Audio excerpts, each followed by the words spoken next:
coming up on Carolina Week. What has Jesse Jackson done with these folks around here on the school? Modern-day Confederates rally on campus to defend their beliefs and their heritage. The town of Chapel Hill is preparing for what could be the biggest Halloween gathering ever on Franklin Street. Dare come into my house. And we'll tell you where to find or avoid terrifying thrills like this one.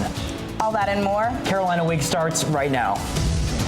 From the UNC School of Journalism and Mass Communication, covering Carolina in HD, this is Carolina Week.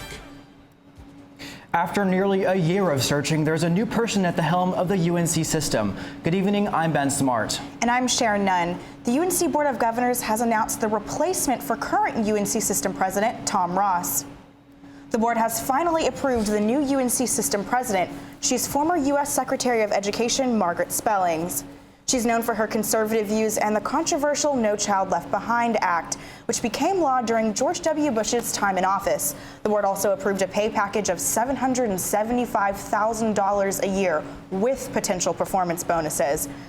Board Chairman John Finnebresk resigned his seat on Monday after facing criticism about the lack of transparency in the presidential selection process. Protests at the Silent Sam Monument are common these days, but they usually represent those opposed to the statue. This racist statue's got to go! Hey, hey! On Sunday, hundreds gathered at the Silent Sam Monument to express their opposing beliefs. The Confederate heritage groups waved and wore their Confederate flags in support of the Silent Sam Monument. The counter-protesters waved anti-racist signs and banged drums to let everyone know of their disapproval. Police officers had to intervene to keep the groups separate, but there were no arrests. One Confederate supporter at the Silent Sam statue during this weekend's rally stood out from the rest. Reporter CB Cotton is live on the North Quad with that man's unusual story. CB? Hi, Ben. I was here on Sunday where that statue was the scene of the protest. To the front of the statue, two Confederate heritage groups organized, and behind the statue were the counter-protesters. But among the Confederate supporters, there was one man that you might not expect. H.K. Edgerton hears this a lot. When did you come over to our side? Now, about 10 counter-protesters told me that Edgerton was paid to come to the rally, but that was neither confirmed nor denied. He did tell me, I'll be doing this till the day I die. Ben, back to you. Well, it's a statue that clearly means very different things to different groups of people. That's CB Cotton live on the North Quad. Thanks. Coughing, sneezing, runny nose, and fever. Flu season is back, and if you haven't received your shot, you may want to get on that. Campus Health Services is offering shots and enforcing the Center for Disease Control's tips when it comes to the flu. These include getting your flu shot, stopping the spread of germs, and taking any antiviral medicine prescribed to you. According to the CDC, more than 200,000 people are hospitalized each year because of the flu. The shot costs $25, but it might be covered by your insurance. You can walk in or make an appointment online or by phone. Some bad news for bacon lovers. The World Health Organization reports that eating just 50 grams of processed meat per day raises your risk of colon cancer by 18%. 50 grams is the same as about 2 slices of bacon. The report did note that other cancer-causing substances like cigarettes and asbestos pose a much greater risk than eating processed meat does. It's blamed for more than 15,000 deaths in the U.S. every year. We're talking about Clostridium difficile, also called C. diff. A controversial new treatment using feces, poop, or whatever you want to call it, helps save the life of one Raleigh woman. The problems began after routine back surgery. I started having diarrhea. McGill says UNC hospitals and Wake Forest Baptist Medical Center are the only 2 locations that currently offer fecal transplants in North Carolina. One North Carolina attraction is a little more trick than treat. Oh, the horror in the tiny town of Snow Camp.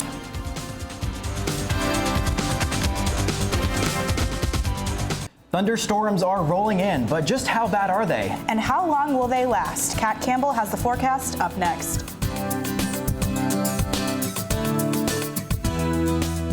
Houston Summers is assuming the reins as student body president. We'll tell you about the major obstacle he had to overcome to even be able to run for the position. With 6 straight wins, Carolina football is on a roll. But first, the Heels have a pit stop tomorrow night against the Panthers. That's next.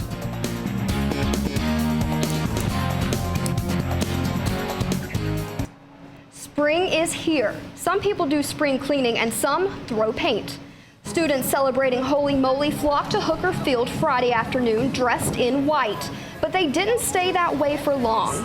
Watch this. 3, 2, 1. The field erupted with cheers and paint, lots of it. Their traditionally Hindu festival celebrates spring, new beginnings, and triumph of good over evil. A message many Carolina students agree with regardless of their religious beliefs. As Tar Heels, we already know our campus is gorgeous. And now others are saying the same thing. BuzzFeed has named UNC the most beautiful college campus in America. There are 27 other universities listed, but UNC took first place, which isn't hard to believe when you think about the Old Well, the Bell Tower, Wilson Library, and even the Franklin Street area. In second and third place, the University of Colorado and the University of Notre Dame. Now we know UNC is the prettiest campus. But when will sunshine and warm weather return so we can enjoy it? Drew Day has your forecast next.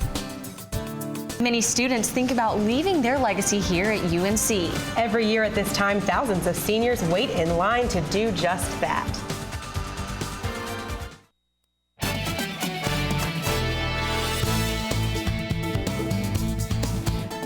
It's one of the most iconic places on campus, the Bell Tower, and the Bell Tower climb is a rite of passage for graduating seniors.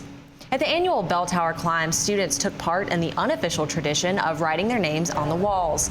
Students began to line up in the early morning, and by midday, the crowd wrapped around Kenan Stadium, forcing some seniors to wait in line for hours. The General Alumni Association sponsored the event, a featured part of the class of 2015's Senior Week activities.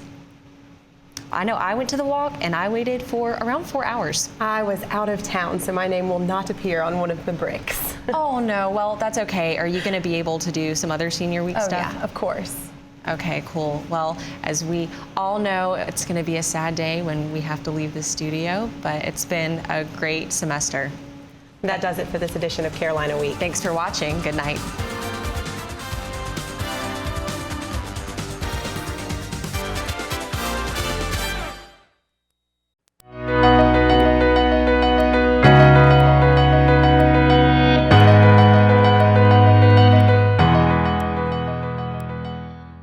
Believe it or not, some UNC students spent their spring break doing more schoolwork. Good morning, I'm Ben Smart, and welcome to this edition of Wake Up Carolina.